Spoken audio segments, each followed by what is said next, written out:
Chapter 24. Trapped in the Cave. The door from the fume-filled room suddenly moved outward. Nancy staggered through and closed the opening behind her. Then she collapsed on the stone steps. It was several minutes before her head cleared enough for her to think. Her flashlight had fallen from her hand. After groping about in the darkness, Nancy recovered it and focused its rays upon the dial of her wristwatch. Only 10 minutes until the tide is due to turn, she thought in panic. Where is Grumper? If he carries out his orders, Amos Hendrick will surely drown. Without considering her own safety, Nancy started down the steep descent to the cave. When halfway down, she heard the tinkle of a beautiful, sweet-toned bell. Switching off the flashlight, she paused. Some distance below her, she saw a faint flash of brilliant light. Making no sound, Nancy swiftly descended the stairs. The passageway veered slightly to the right. As she rounded the corner, she saw a white-hooded figure seated on the ledge inside the cave. The ghost was swinging a small bell which gave forth a sweet musical sound. Just as I thought, Nancy told herself, as she hugged the damp wall to keep from being seen. This is the interior of the Tolling Bell Cave, and that ghost can be only one person, Grumper. As the bell swung back and forth, it gave off flashes of iridescent fire. Only priceless diamonds of great size could provide such a rainbow of colors. The jeweled bell, Nancy thought excitedly. She had not the slightest doubt that she was gazing at the stolen Hendrick heirloom. Even as she watched, the ghost raised his hood to peer eagerly toward the mouth of the cave.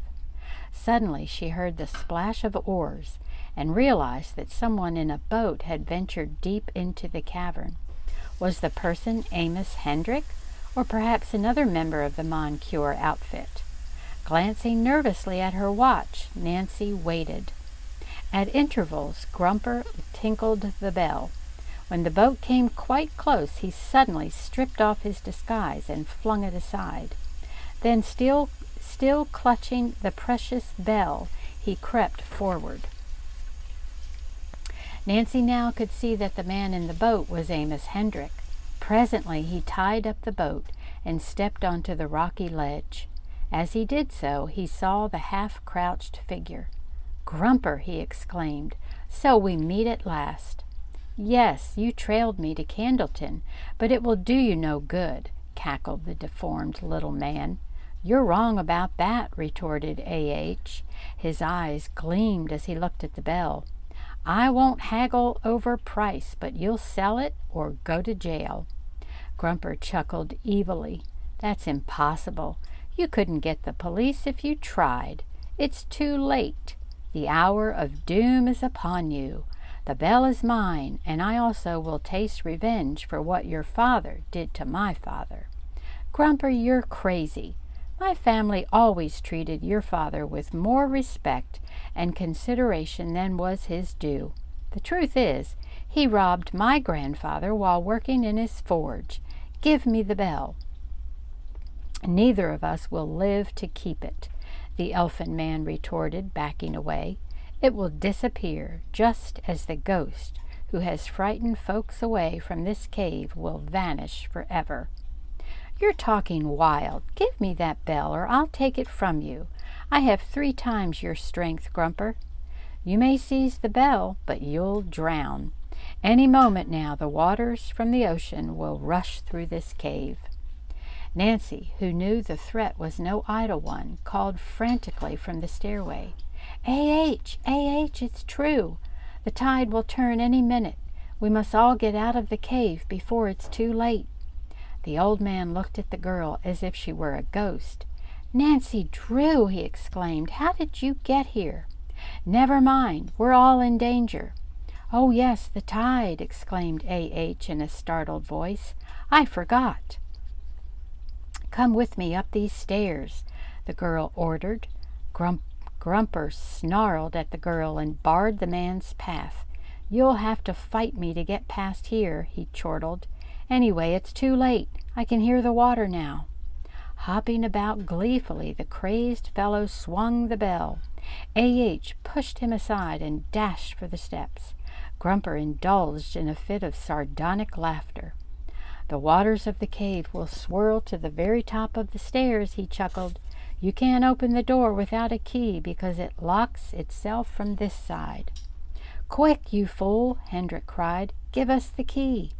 "I threw it away. We'll all die here together." Nancy and A.H. were frantic. Although it seemed utterly useless, they started up the stairway. Grumper trailed them, gloating over his enemy's predicament. "Why don't you try to save yourself?" Nancy asked, hoping that the crazed fellow might know of some other way out of the cave. "Your boss didn't ask you to give up your own life." "That guy who calls himself Monsieur Papier and Mr. James and half a dozen other names? He'll be my boss no longer." Grumper laughed mirthlessly. "His real name is Harry Tyrox, and he's a trickster and a cheat. Why, he even tried to steal my jeweled bell and sell it to A.H. When I found him out, he bargained with me to share the money I'd get for it, but I've outwitted him. I'll take the bell with me to the bottom of the sea." "So that's what upset you?" Nancy asked soothingly. "You thought Monsieur intended to take the bell? Just lead us out of this trap, and we'll have the police put that man behind bars." "It's no use," Grumper replied in a calmer voice. "I have no key.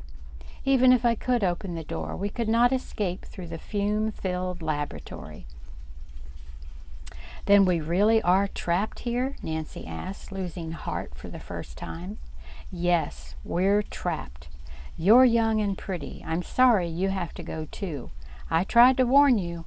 When you first came to the cave, I tried to frighten you away, and later I tried to scare you with sleeping fumes. But you would not leave me alone, so you must suffer the consequences." The trio had reached the head of the stairs. Below, in the cavern, they heard a faint gurgling sound. "The water is starting through," Grumper said. "In a moment now the water will come in with a rush." In desperation, Nancy pounded on the heavy door, trying to smash a panel. She succeeded only in bruising her fists. "Help! Help!" she called weakly. Then Nancy was certain that her mind was playing a cruel trick on her. From behind the door she fancied she heard footsteps and a muffled voice. Until next time.